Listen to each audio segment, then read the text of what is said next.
So yeah, I'm not sure what the problem was there.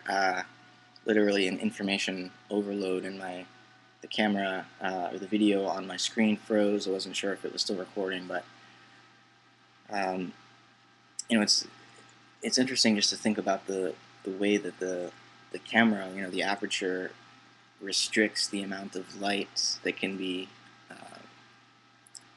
that is allowed through and that can be represented for you on your end, and then in between this light that our eyes can see, the camera through this aperture has to transform that light into digits, into some sort of binary code.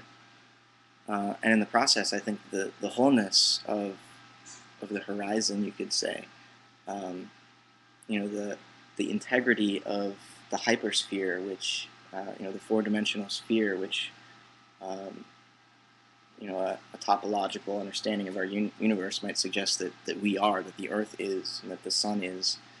Um, this really cannot be but represented um, by electronic technologies, by digital communication or digital information exchange, which can sometimes lead to communication, but not necessarily.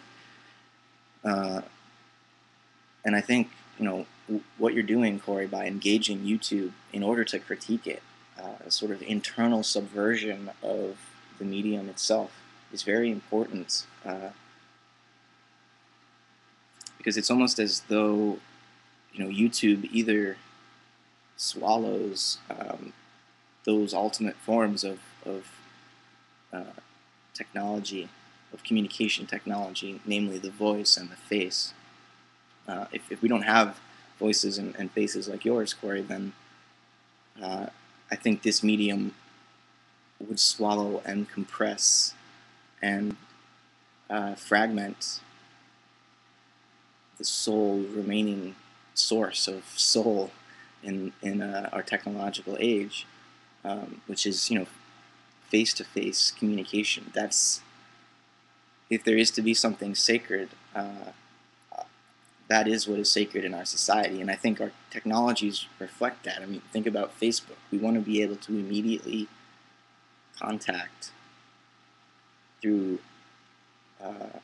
facial recognition and linguistic exchange. We want to be able to immediately contact everyone whom we could even potentially meet in the flesh, in the lived-in world.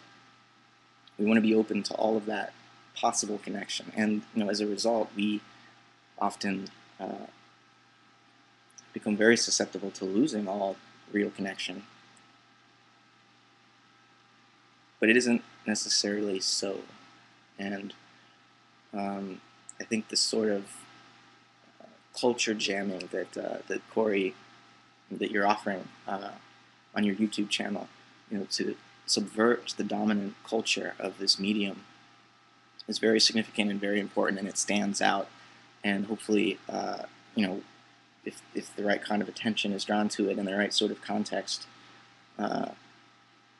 surrounds it, which is why I'm posting a video response, then this message will be heard, and the medium will not be allowed to murder the soul,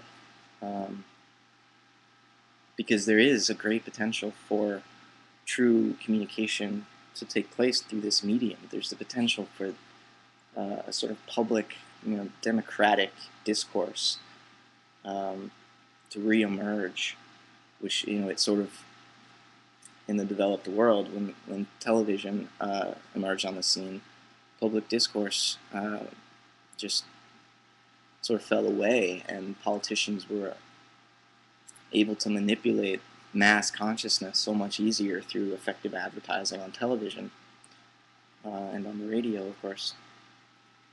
So this sort of participatory form of media may, I hold out hope that it will allow us to revive our democracy, but it ain't necessarily so.